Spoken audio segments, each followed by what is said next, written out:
चलिए बात राजधानी जयपुर की करेंगे और तस्वीरें दिखाएंगे। ये आज की तस्वीरें इसलिए खास क्योंकि मोदी मैक्रो के अभिनंदन को तैयार है गुलाबी नगरी।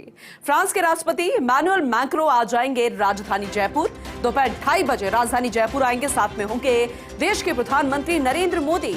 एयरपोर्ट पर होगा उनका आगमन। दोपहर 3:15 बजे के करीब आमेर पोर्ट का भी विजिट करेंगे, यानी कि 2:30 बजे जयपुर एयरपोर्ट पहुंचेंगे। फिर लगभग 3:15 पर आमेर पोर्ट का विजिट करेंगे। शाम को 5:30 बजे जंतर मंतर पहुंचकर भ्रमण करेंगे। शाम को 6 बजे रोड शो या फिर शोभा यात्रा में शामिल होंगे। इसे लेकर जो प्रस्तावित कार्यक्रम है उसी के तहत ये जानकारी है।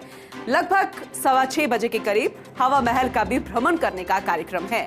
तो हिस्टोरिकल मॉन्यूमेंट्स का विजिट करेंगे दोनों ही ताकतवर देशों के दिग्गज नेता। शाम 7:15 बजे होटल रामबाग पैलेस में पीएम मोदी के साथ बैठक होगी। रात 8:50 पर वायुयान से दिल्ली के लिए रवाना हो जाएंगे। तो एक दिन लेकिन बेहद खास। ज्यादा जानकारी देंगे एसोसिएट एडिटर निर्मल तिवारी जी। आमेर फोर्ट से हमारे साथ जुड़ चुके हैं, एक बार फिर से उनका रुख करेंगे। निर्मल जी, आप लगातार तस्वीरें भी दिखा रहे हैं, कल से जानकारी भी दे रहे हैं, हम लगातार चर्चा भी कर रहे हैं कि कितना खास है ये। लेकिन आमेर फोर्ट में अभी आप मौजूद हैं, किस तरीके की व्यवस्थाएं हैं, जरा तस्वीरें भी दिखाइएगा और जानकारी भी दीजिएगा।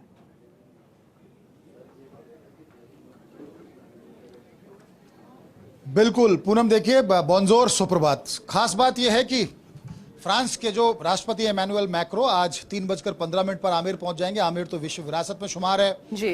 और यहां पर जिस तरह से सजावट की गई मैं दिखाने की कोशिश करूंगा। हालांकि सुरक्षा कारणों से जो चूंकि फ्रांस की जो सुरक्षा एजेंसी है वो यहां पर आ चुकी है और जो तमाम जो हमारी जो सुरक्षा एजेंसियां खासकर राजस्थान पुलिस की बात करें, क्योंकि commissioner of police Biju George खुद यहाँ पर हैं, पर्यटन विभाग की जो डायरेक्टर है रश्मि शर्मा यहाँ पर हैं और तमाम जो दूसरे अधिकारी खासकर विदेश मंत्रालय से जो आए हैं वो यहाँ पर हैं। और अब अंदर चूंकि सुरक्षा कारणों से मीडिया को यहाँ से अलाउ नहीं किया गया, लेकिन मैं यहाँ से आपको दिखाने की जरूर कोशिश करूंगा। देखिए ये ठीक सामने आपको सूरज पोल नजर आ रहा है जहां से इमैनुअल मैक्रो अंदर आएंगे और जिस तरह का प्रोग्राम है, जब वो यहाँ 3:15 पर पहुंचेंगे तो आधे रास्ते तक गोल्फ कार्ट से और आधे रास्ते पर वो पैदल चलेंगे और उनके साथ जो तमाम जो प्रतिनिधिमंडल है वो यहाँ पर पैदल चल करके ऊपर गणेश पोल तक आएगा। गणेश पोल पर उनका परंपरागत स्वागत किया जाएगा, तिलक लगाकर, साफा पहनाकर, रेड कारपेट बिछा दी गई है चारों तरफ। आप देख सकते हैं कि सुरक्षा का कितना कड़े इंतजाम किए गए, क्योंकि कहते हैं ना कि एक तो विकसित राष्ट्र जो बहुत 5 जो महाशक्तियों उनमें से एक है फ्रांस और उसके राष्ट्रपति यहाँ आ रहे हैं, तो निश्चित तौर पर सुरक्षा उसी हिसाब से चाक चौबंद है। और एक तेजी से विकसित राष्ट्र की तरफ बढ़ रहा है हिंदुस्तान, जो नरेंद्र मोदी के नेतृत्व में जो हमारे प्रधानमंत्री हैं, लगातार जिस तरह कार्यक्रम है वो भी जंतर मंतर पर उनसे मिलेंगे। लेकिन ठीक सामने दिखाने की कोशिश करेंगे हमारे वीडियो जर्नलिस्ट साथी आपको सुरेंद्र, वो दीवाने आम है जहां पर नीला हाउस की तरफ से एक प्रदर्शनी भी लगाई गई है जिसमें इमैनुअल जो मैक्रो हैं वो वहां पर पहुंचेंगे और उसके बाद उसको दिखाने की कोशिश करेंगे। और ये जो तमाम देखिए, बिल्कुल मैं वही कोशिश कर रहे हैं आपको समझाने की। देखिए कि जिस तरह से जो तमाम जो इंतजाम किए गए हैं वो इसी हिसाब से इंतजाम किए गए कि यहाँ सुरक्षा व्यवस्था चाक चौबंद रहे। यहाँ पर राजस्थानी संस्कृति की झलक उनको नजर आए तो सबसे पहले घुसेंगे, यहाँ अंदर एंटर होंगे तो यहाँ पर एक नाथू जी का जो नगाड़ा है, पूनम जैसे मैंने पहले बताया, तो नगाड़ा वादन होगा, उसके बाद उनका लगातार स्वागत होगा। 10 सजे धजे हाथी होंगे जो हाथी दिखाने की वहाँ उनके ऊपर पुष्प वर्षा करेंगे। उसके बाद वो दीवाने आम में जाएंगे तो वहाँ पर वो नीला हाउस की तरफ से लगातार प्रदर्शनी है। ये तमाम लोग हैं जो बाहर से आए हैं, जो यहाँ पर जिनको आमंत्रित किया गया उनको भी पास से यहाँ पर प्रवेश दिया जा रहा है। उसके अलावा जब ऊपर दीवाने आम में पहुंचेंगे तो वहाँ पर नीला हाउस की तरफ से प्रदर्शनी है। उसके बाद वो दीवाने खास यानी शीश महल देखेंगे और शीश महल में जाने के बाद पूनम वहाँ पर कथक का है उसका आयोजन किया गया। उसके अलावा घूमर नृत्य का जो है वहां पर उनको पेश किया जाएगा। फ्रांसीसी स्टूडेंट्स उनसे इंटरेक्ट होंगे और 2 घंटे का पूरा आमेर का कार्यक्रम है, पूरा चाक चौबंद कर दिया गया आमेर को। और खास बात यह है कि 7 दिशाओं के प्रतीक आमेर के चारों तरफ, आमेर महल के चारों तरफ जो 7 वॉच टावर हैं वो 7 दिशाओं के प्रतीक हैं। 7 दिशाओं से किस तरह से सुरक्षा को यहाँ पुख्ता किया जाता है, उन तमाम जो टावर्स है उनके ऊपर भी सुरक्षा कर्मी तैनात कर दिए गए हैं। सुरेंद्र से कहूंगा एक बार कोशिश जरूर करें, वो जो टावर्स है उनको भी दिखाने की कोशिश करेंगे कि जिस तरह से उन पूरी जो 4 दीवारी पुरानी जो बनी हुई है और वॉच टावर्स जो है, टावर्स के ऊपर भी लगातार सुरक्षा कर्मी यहाँ पर तैनात किए। तो यहाँ पर इमैनुअल मैक्रो को वो तमाम जो राजस्थानी संस्कृति की जो झांकियां हैं वो यहाँ पेश की जाएंगी। किस तरह से हमारे लोक नृत्य, हमारे लोक वाद्य हैं, हमारे जो संगीत है उसकी तमाम जो मालाएं पिरोई गई हैं ताकि उनको पता पड़े कि धरोहर संरक्षण के मामले में राजस्थान और राजस्थान में चाहे हम आप आमेर फोर्ट की बात कर रहे हैं और आमेर फोर्ट और जंतर मंतर यूनेस्को की साइट में भी आते हैं और एस्ट्रोनॉमिकल साइट्स भी है। अगर हम जंतर मंतर की भी बात करते हैं, तो प्रधानमंत्री नरेंद्र मोदी की कोशिश भी है कि जो हिस्टोरिकल मॉन्यूमेंट्स अपने अंदर इतनी सारी खूबियां समेटे हुए हैं, वो विश्व पटल पर भी अपनी एक पहचान छोड़े, जो कि लगातार बना भी रहा है। आपसे इस सवाल का जवाब लेंगे। निर्मल जी, आप बने रहिएगा, एक बड़ी खबर मिल रही है। आगे बढ़ते हैं। जयपुर से खबर है, मोदी मैक्रो के अभिनंदन को तैयार है पूरा गुलाबी शहर। फ्रांस के राष्ट्रपति इमैनुअल मैक्रो आज जयपुर आएंगे। दोपहर 2:30 बजे जयपुर आएंगे। एयरपोर्ट पर उनका आगमन होगा और 3:15 बजे आमेर फोर्ट का विजिट करेंगे। शाम 5:30 बजे जंतर मंतर पहुंचकर भ्रमण करेंगे। शाम 6 बजे रोड शो या शोभा यात्रा में शामिल होंगे। शाम 6:15 बजे हवा महल का भ्रमण करेंगे। शाम 7:15 बजे होटल रामबाग पैलेस में पीएम मोदी के साथ बैठक होगी। रात 8:50 पर वायुयान से दिल्ली के लिए रवाना होगी। और ये देखिए, बेहद महत्वपूर्ण दौरा है प्रधानमंत्री के साथ साथ, क्योंकि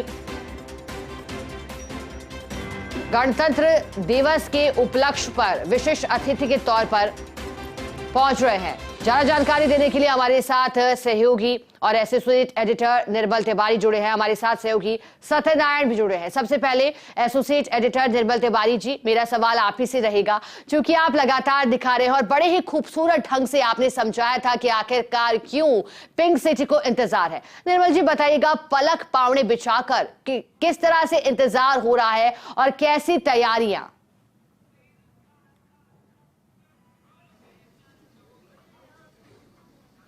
देखिए, बहुत खास बात यह है शिखा कि भारत और फ्रांस की मैत्री का बढ़ना दोनों देशों के लिए इसलिए भी जरूरी है कि अगर फ्रांस अगर दक्षिण एशियाई देशों के अंदर अगर अपना क्षेत्र बढ़ाता है, अपनी अपनी स्थिति को, अपनी प्रेजेंस को ज्यादा वहां पर करता है, तो निश्चित तौर पर उसको सामरिक फायदे भी होते हैं और उसके अगर व्यापारिक फायदों की बात करें तो व्यापारिक फायदे भी फ्रांस को होते हैं।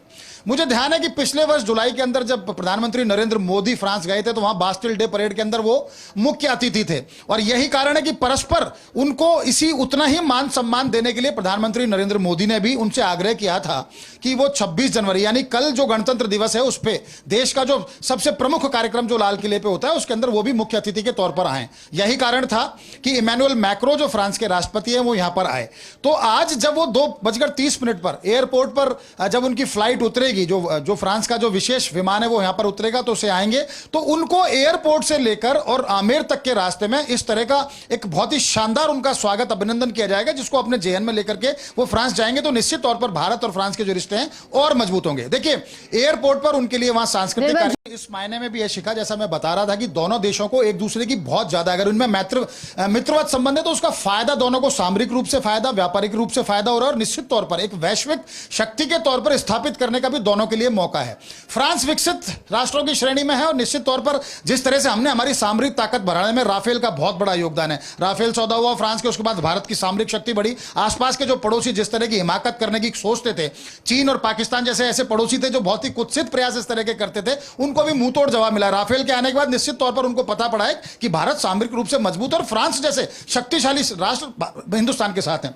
देखिए, व्यापारिक तौर पर मैं बात करूं तो जैसे मैंने बताया, प्रधानमंत्री नरेंद्र मोदी पिछले साल जुलाई में जब फ्रांस गए थे तो बास्टिल डे परेड के अंदर जो फ्रांस का जो सबसे बड़ा आयोजन होता है उसमें मुख्य अतिथि थे, और यही कारण है कि परस्पर उनको इस बार हमारे गणतंत्र दिवस के ऊपर मुख्य अतिथि के तौर पर उनको कल बुलाया गया, वो यहां पर रहेंगे। लेकिन आज जब आमेर आ रहे हैं तो देखिए, व्यापारिक रिश्तों की बात करें तो 2022-23 में फ्रांस को हम जो निर्यात करते थे उसमें 14% की वृद्धि हुई है। तो सीधे तौर पर बहुत बड़ी बात है, फ्रांस को हम कुल 7.6 यानी 7.6 अरब डॉलर मूल्य की वस्तुओं का निर्यात कर चुके हैं। तो निश्चित तौर पर एक व्यापारिक संबंधों की बात करते हैं तो बहुत बड़ा फायदा उसका भारत को भी मिल रहा है और फ्रांस को भी मिल रहा है हमारे व्यापारिक रिश्तों से। आज जब वो एयरपोर्ट पे उतरेंगे तो शैली कृष्णानी है जो IAS, उनको जिम्मेदारी दी गई है एयरपोर्ट की। आमेर की जिम्मेदारी डॉक्टर रश्मि शर्मा जो पर्यटन निदेशक है उनके पास है। उसके अलावा गौरव गोयल को जिम्मेदारी दी गई है हवा महल की। जंतर मंतर की जिम्मेदारी मतलब लगातार गायत्री राठौड़ के पास है जो प्रमुख सचिव भी हैं पर्यटन विभाग की। तो लगातार कोशिश ये की जा रही है कि जब इमैनुअल मैक्रो फ्रांस के राष्ट्रपति यहां आए तो हम उनको इस तरह का उनका स्वागत अभिनंदन करें कि वो उससे अभिभूत हों और हमारे व्यापारिक और पर्यटन जो रिश्ते हैं उस दिशा में बहुत तेजी से काम हो। देखिए, एक बहुत बड़ा दिन है आज। अगर हम राजस्थान की बात करते हैं, जयपुर की बात करते हैं, इमैनुअल मैक्रो अगर आमेर आ रहे हैं, उसके बाद जंतर मंतर जाएंगे, उसके बाद हवा महल जाएंगे और पूरे परकोटे में उनका जब रोड शो होगा नरेंद्र मोदी के साथ, तो निश्चित तौर पर इसके बहुत सारे इसके मायने निकाले जा सकते हैं।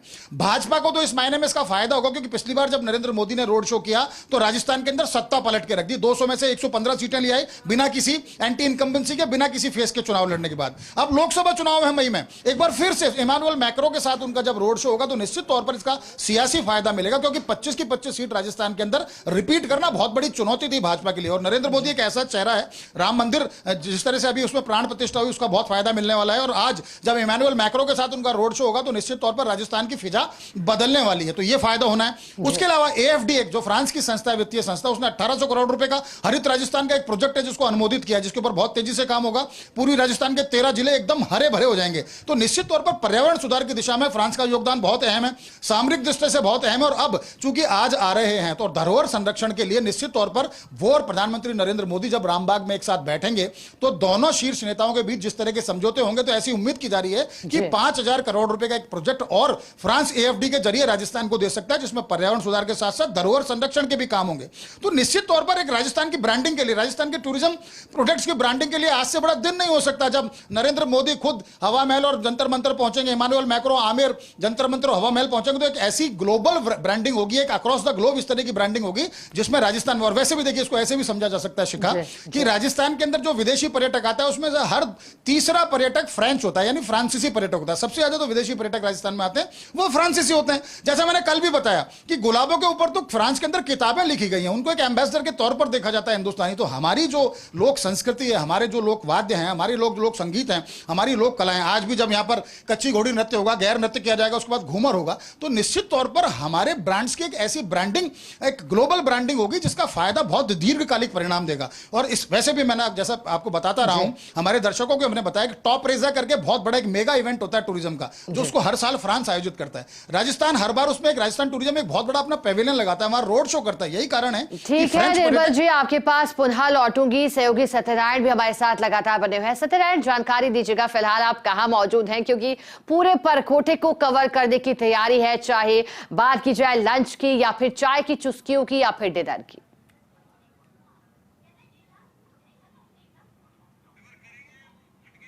चलिए दोबारा जुड़ने की कोशिश रहेगी हमारी, चूंकि हमारे साथ लगातार एसोसिएट एडिटर निर्मल तिवारी जुड़े हुए हैं। निर्मल जी, आप चूंकि लगातार जानकारी दे रहे हैं, मेरा आपसे सवाल रहेगा, ये भी जानकारी मिल रही थी कि प्रधानमंत्री नरेंद्र मोदी 1.5 किलोमीटर से अधिक का रोड शो करेंगे, परकोटे के अंदर ही त्रिपोलिया बाजार से निकलकर जौहरी बाजार तक पहुंचा जाएगा। उसके पीछे की क्या आप वजह देख रहे हैं, और जब तक प्रधानमंत्री का रोड शो वहां से होकर के गुजरेगा तो सुरक्षा किस लिहाज से बढ़ा दी जाएगी निर्मल जी?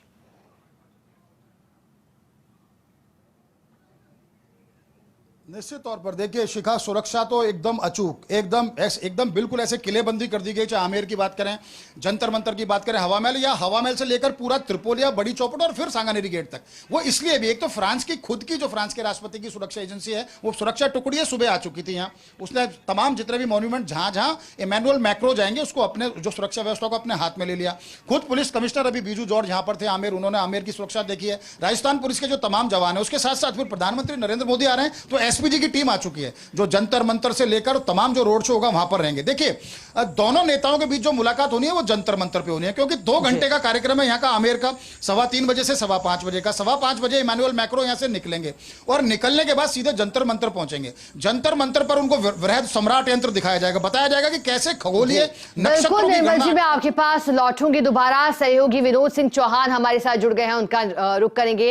विनोद, चूंकि आप तस्वीरें भी दिखा रहे थे हवा महल के बाहर किस तरह की तैयारी है, बाकायदा वहां रंग रोगन का कार्य भी चल रहा है, इसके अलावा जो यातायात है उसको किस तरह से अब डायवर्ट किया जाना है, क्योंकि देशी विदेशी सैलानियों का जमावड़ा रहता है इस रोड पर। तो ऐसे में क्या तैयारी की गई है, कहां से, ताकि लोगों को असुविधा ना हो? अब कौन सा रूट चिन्हित किया गया है?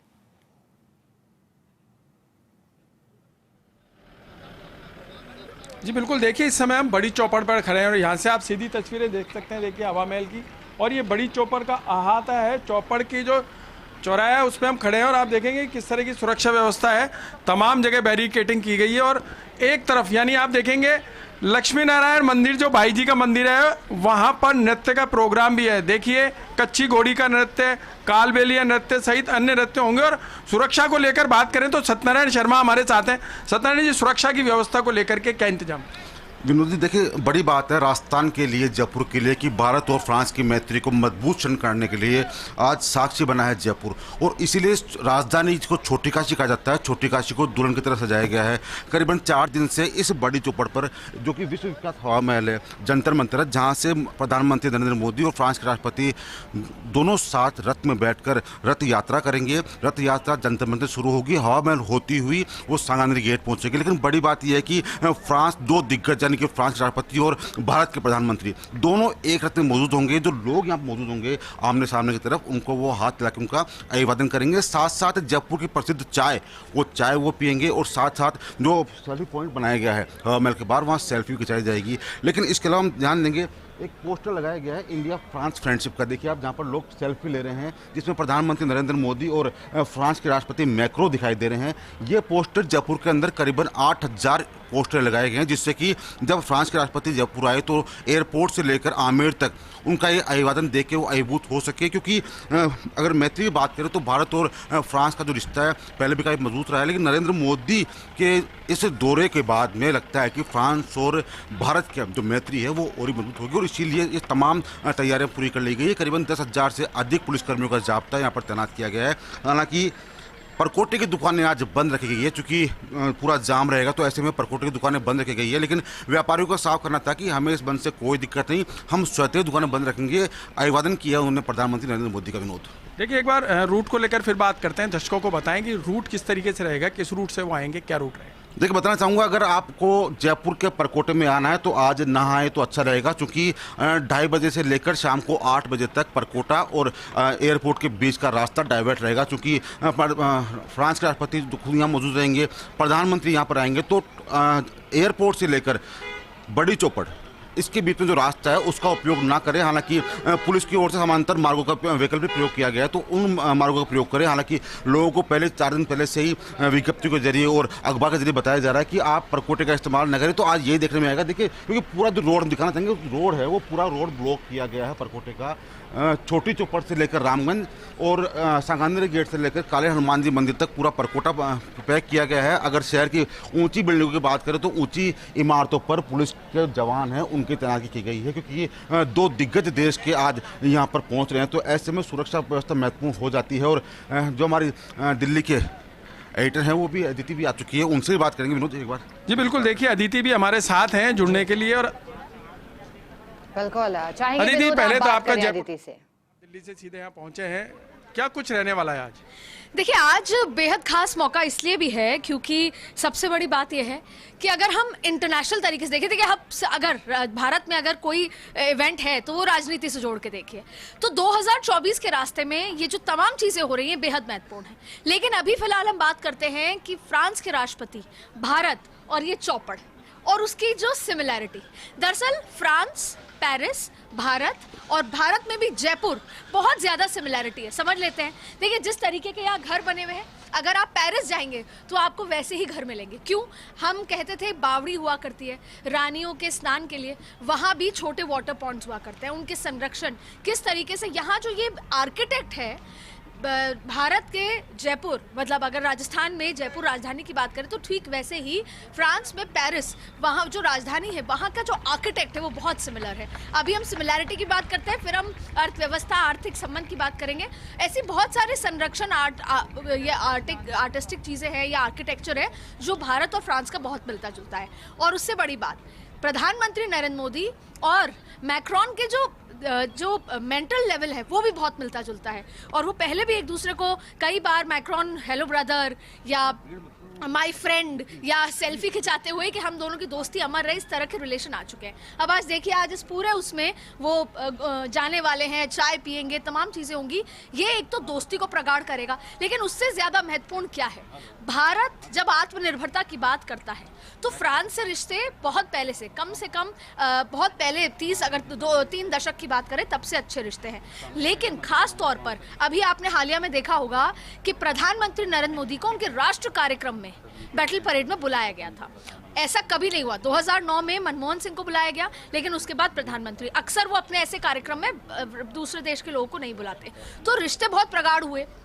और उसकी सबसे बड़ी भारत की क्या ज़रूरतें हैं? भारत की ज़रूरत है कि ऐसे राष्ट्र हमारे साथ खड़े हों, चाहे फिर यूएनएससी का जब जब ज़रूरत आई कि सिक्योरिटी काउंसिल में फ्रांस ने हमेशा भारत को सपोर्ट किया। इसके साथ साथ बहुत बार ऐसा मौका आया जब रूस सबसे अच्छा दोस्त हुआ करता था, लेकिन फ्रांस भी उस कड़ी में आके खड़ा हुआ। अब हम बात करते हैं रक्षा की। देखिए, फ्रांस रक्षा उत्पादकों का एक बहुत बड़ा वहाँ पे प्रोडक्शन होता है। फ्रांस चाहता है कि भारत खरीदे, फ्रांस को भारत की मानसिक भी सपोर्ट की जरूरत है। फिर सबसे बड़ी बात है कि जिस तरीके से भारत प्रशांत में चीन का जो दबदबा हो रहा है, चीन का इंटरफेरेंस है, तो वो उससे भी चिंता भारत और फ्रांस की है। तो आज भी बहुत सारे मुद्दों पर बातचीत होनी है, लेकिन आज सबसे बड़ी बात है कि जो उनका कल्चर, भारत का और फ्रांस का जो कल्चर मिलता जुलता है, वो किस तरीके से संजो के रखते हैं पुरानी इमारतों को, किस तरीके से। अच्छा, सबसे बहुत खास बात यह है कि हमारे इस पूरे जो अगर हम बात करें पिंक सिटी वाला जो इलाका है, तो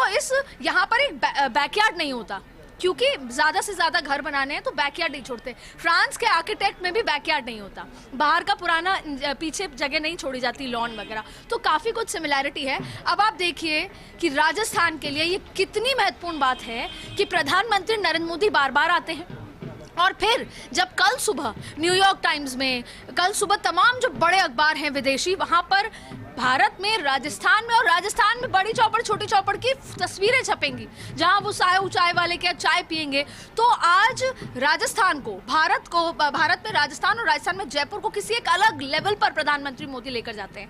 व्यापारिक दृष्टि से देखें तो 5 बड़ी कंपनियां भारत में काम कर रही हैं फ्रांस की, और भारत की 5 बड़ी कंपनियां फ्रांस में अपना व्यापार करेंगी। बिल्कुल, और इससे बड़ी बात है, अगर आंकड़े को समझें तो कम से कम 13,000 बच्चे फ्रांस में पढ़ाई कर रहे हैं, और 2025 तक 20,000 का ये आंकड़ा होगा। और मैं ये दावे के साथ कह सकती हूँ कि राजस्थान से भी बहुत सारे बच्चे जो हैं फ्रांस में पढ़ाई कर रहे होंगे। फिर निवेश, लगातार निवेश, आप अगर सही अगर आंकड़ों की बात करें तो लगभग 550% हमारा जो रक्षा मामले में जो वहाँ से सामान आया, पुंडुप्पियों हो गई, तमाम चीज़ें हो गई, 550, यानी कि 2017 में मैक्रोन आए, 2018 से 2022 के बीच में जो रक्षा के जो हमारे सामान यहाँ पर आए, इंपोर्ट हुए हैं, वो करीबन 500% इजाफा हुआ है। इसके अलावा इन्वेस्टमेंट में एक बहुत बड़ा इजाफा हुआ है। यानी आज बात होगी कल्चर की, डाइवर्सिटी की, दोस्ती की, आर्थिक, क्योंकि इंटरनेशनल अगर 2 देश साथ में आ रहे हैं तो वो आर्थिक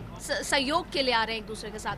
तो और भारत के लिए उनकी क्या जरूरत है? भारत सबसे बड़ा रक्षा मामलों में उनको सामान चाहिए। दूसरी बड़ी बात है कि पहले रशिया बहुत अच्छा दोस्त हुआ करता था, रशिया ने हर बार सपोर्ट किया। अगर 1971 का युद्ध पाकिस्तान के साथ हुआ, उसके अलावा न्यूक्लियर जब परमाणु के साथ जब हम एक्सपेरिमेंट करना चाहते थे तब रशिया साथ था, लेकिन फिर स्थितियां बदलती गई और फ्रांस से दोस्ती बहुत ज्यादा बढ़ी। और अब अगर हम आत्मनिर्भर हो रहे हैं रक्षा मामले में तो फ्रांस उसमें एक बहुत बड़ा रोल निभा रहा है। सबसे बड़ी बात है कि अगर हम अंतर्राष्ट्रीय स्तर पर देखें तो फ्रांस एक ऐसा देश है जो भारत के साथ तालमेल मानसिकता में मिला के चलता है। इंटरनेशनल मुद्दों पर जो भारत सोच रखता है, फ्रांस भी सोच रखता है, चाहे फिर वो आतंकवाद के खिलाफ की सोच हो, तमाम ऐसी चीजों पर फ्रांस भारत के साथ है। और यही दोस्ती आज सेलिब्रेट आप और हम देखेंगे, यहाँ पे तमाम जो लोग हैं वो देखेंगे, और यहीं पे वो दोस्ती सेलिब्रेट होती दिखेगी, क्योंकि आने वाले दशकों में, आने वाले समय में ये दोस्ती और प्रगाढ़ होगी। उससे हम आत्मनिर्भर होंगे,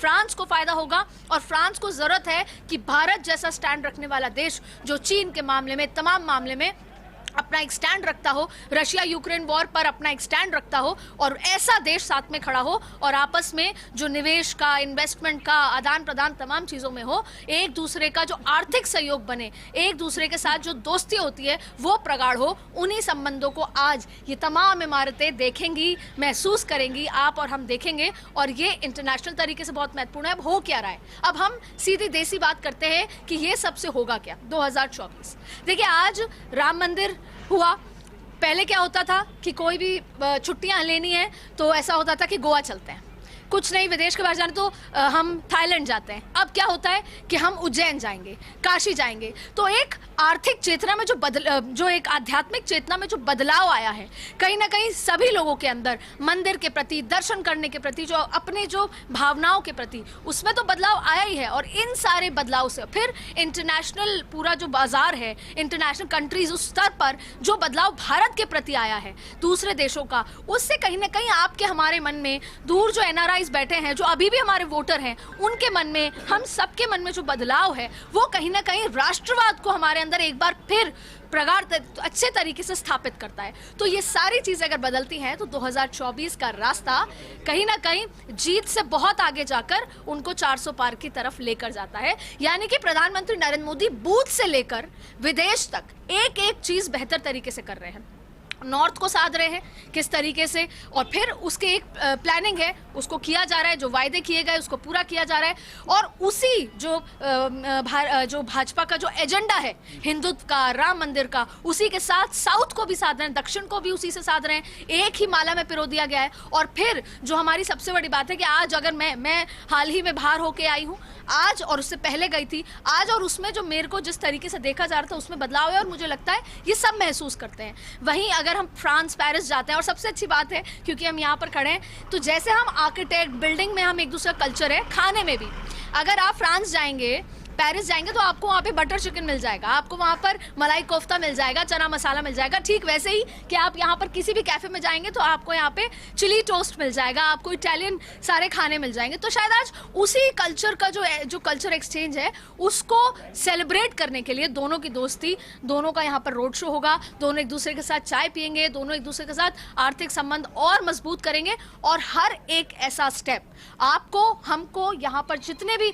रहने वाले देशवासी हैं उन सभी को मजबूत बनाता है, क्योंकि अंततः बात है रोजगार की, अंततः बात है डेवलपमेंट की, विकास की, अंततः बात है क्योंकि ज्यादा कंपनीज यहाँ सेटअप होंगी, उनको यहाँ पे लोग चाहिए होंगे, तो हम सबको नौकरियां बेहतर तरीके से मिलेंगी, जिंदगी बेहतर तरीके से मिलेगी। और यही फ्रांस के साथ है, जितना फायदा भारत को है उतना ही फायदा फ्रांस को हो रहा है, क्योंकि फ्रांस के साथ भारत जैसा एक स्ट्रॉन्ग कंट्री साथ में खड़ी हो रही है। और जयपुर के लोकल व्यापारियों को भी उम्मीद है कि जेम्स एंड ज्वेलरी का व्यापार बढ़ेगा। देखिए 3 दिन से व्यापारियों से भी बातचीत हो रही है, उनको उम्मीद है कि हाँ अब निवेश की उम्मीदें ज्यादा रहेंगी। बिल्कुल, निवेश की उम्मीदें ज्यादा रहेंगी। ठीक है विनोद और अदिति, आप हमारे साथ जुड़े रहेगा क्योंकि हमारे साथ एसोसिएट एडिटर निर्मल तिवारी भी लगातार जुड़े हुए हैं। निर्मल जी, क्योंकि हम चर्चा कर रहे हैं कि रिश्ते कैसे मजबूत होंगे, लेकिन आप ये साफ करिएगा निर्मल जी कि आखिरकार पसंद जयपुर ही क्यों रहा। अगर राजस्थान को हम देखें तो राजस्थान में ऐसे बहुत से जिले हैं, चाहे जोधपुर की बात हो, उदयपुर की बात हो, झीलों की नगरी की बात हो, चित्तौड़ की बात हो, आखिरकार वहां भी इस तरह का कोई प्रोग्राम आयोजन किया जा सकता था, वहां का भी कार्यक्रम तय किया जा सकता था, लेकिन आखिरकार जयपुर को ही क्यों चुना गया, इसके पीछे की आप क्या मूल वजह समझ पा रहे हैं निर्मल जी?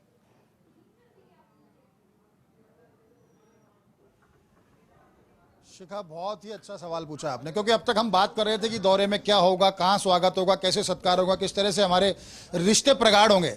जयपुर को चुनने के पीछे का कारण बताता हूं आपको मैं। जयपुर को पूरी दुनिया के अंदर माना जाता है कि नगर नियोजन के अंदर अगर जयपुर में जिस तरह का नगर नियोजन है वैसा कहीं नहीं है। परकोटे के अंदर आज भी कितनी भीषण बरसात क्यों ना हो जाए, जयपुर में परकोटे के अंदर एक बूंद भी पानी नहीं रुकता, वाटर लॉजिंग नहीं होती। उसके पीछे कारण है कि जयपुर का जो टाउन प्लानिंग इस तरह से की गई थी कि किसी भी तरह की प्राकृतिक आपदा हो, बहुत ज्यादा उससे नुकसान नहीं होगा। भूकंप जैसी आपदा से जयपुर के जो पुराने स्ट्रक्चर उनमें बहुत ज्यादा नुकसान नहीं होगा। तो उन तमाम जो स्ट्रक्चर्स तैयार किए गए हैं, और परकोटा तो चूंकि यूनेस्को की संरक्षित सूची में आता है, आमेर जिसमें हम खड़े हैं विश्व विरासत में शुमार है, जंतर मंतर जो वेदशाला है जिसमें खगोलीय नक्षत्रों की गणना की जाती है, सूर्य की चाल के साथ साथ कि सूर्य कैसे चलता है, तो वो सिर्फ जयपुर में ही देखने को मिलता है।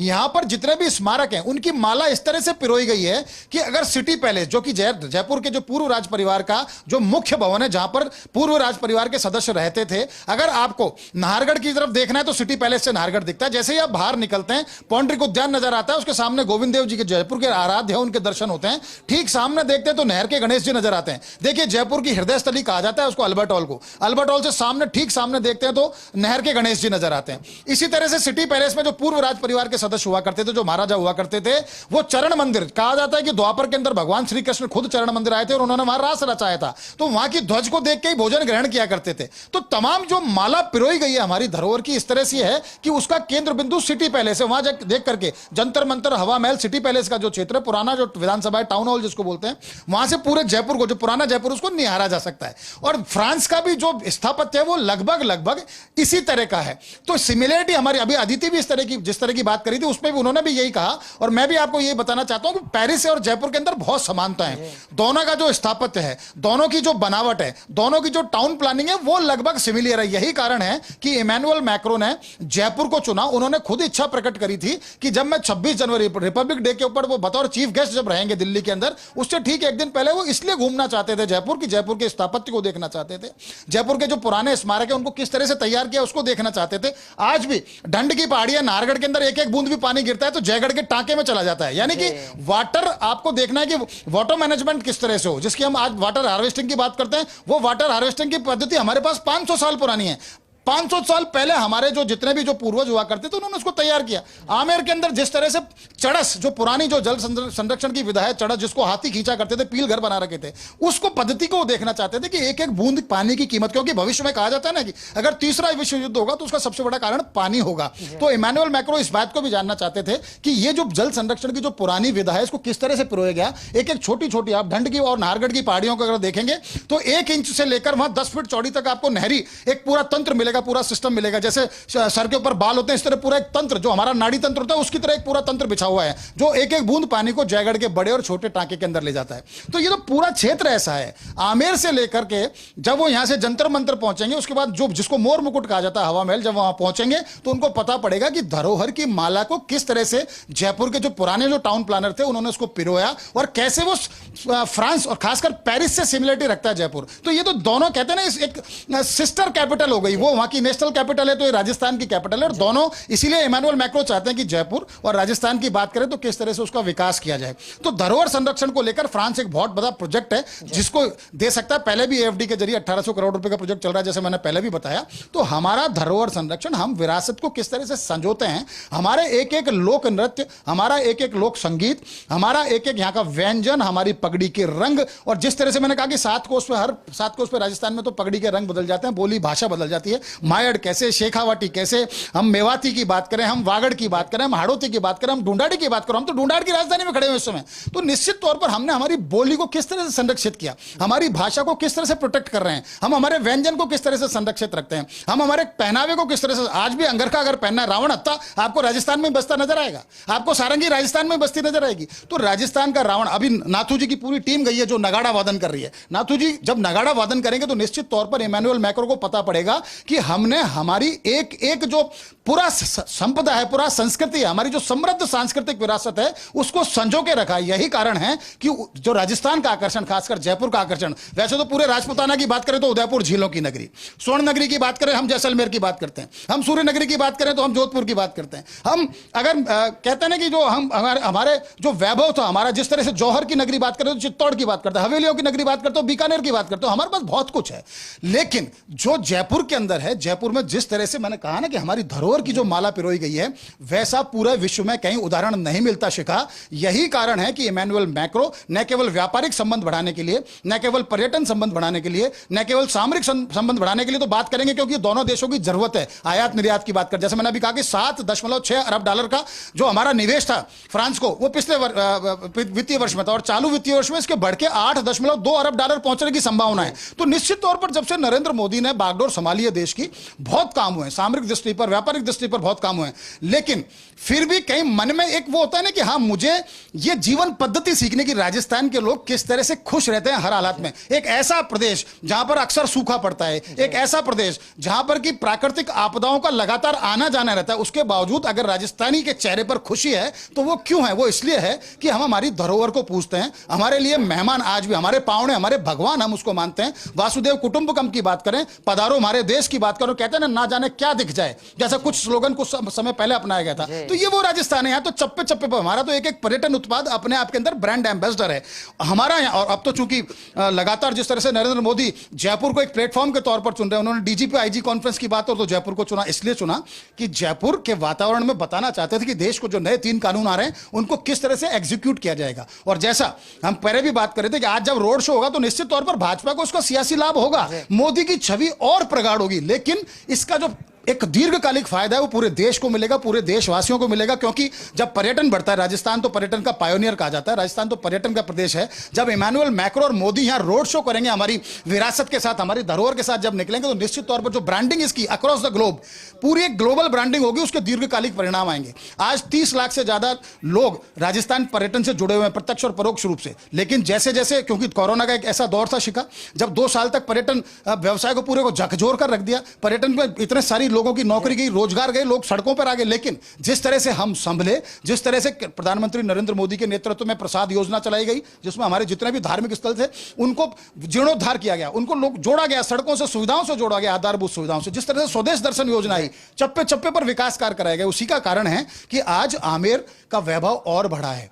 आज हमारी संस्कृति, हमारी विरासत, हमारी धरोहर का वैभव और बढ़ा है। राजस्थानी एकमात्र ऐसा प्रदेश है, हिंदुस्तान की बात करें, जहां पर एक पूरा डेडिकेटेडली एक डिपार्टमेंट है, उसको बोलते हैं पुरातत्व एवं संग्रहालय विभाग। यानी हमारी एक एक पुरा स्मारक, हमारे यहाँ 32 ऐसे प्रोटेक्टेड मॉन्यूमेंट है जिसमें टिकटिंग है, उसके अलावा 348 ऐसे मॉन्यूमेंट हैं जो प्रोटेक्टेड हैं। और अब तो निजी घराने भी आने लगे हैं जिनके पास 100 वर्ष 150 वर्ष पुरानी हवेलियां, महल, वो कहते हैं कि इसको भी प्रोटेक्टेड मॉन्यूमेंट की श्रेणी में आप शामिल करो ताकि इसका विकास हो सके, इसको संजो के रखा जा सके। तो निश्चित तौर पर इमैनुअल मैक्रो के मन में एक ही बात थी राजस्थान आने की, और राजस्थान में जयपुर आने की, कि वो धरोहर संरक्षण को नजदीक से देखना चाहते हैं कि यहाँ किस तरह से लोग कनेक्ट करते हैं। बिल्कुल निर्मल जी, आपका शुक्रिया। अदिति और विनोद, आपका भी शुक्रिया। सत्यनारायण, आपका शुक्रिया हमारे साथ जुड़ने के लिए और तस्वीरें दिखाने के लिए। और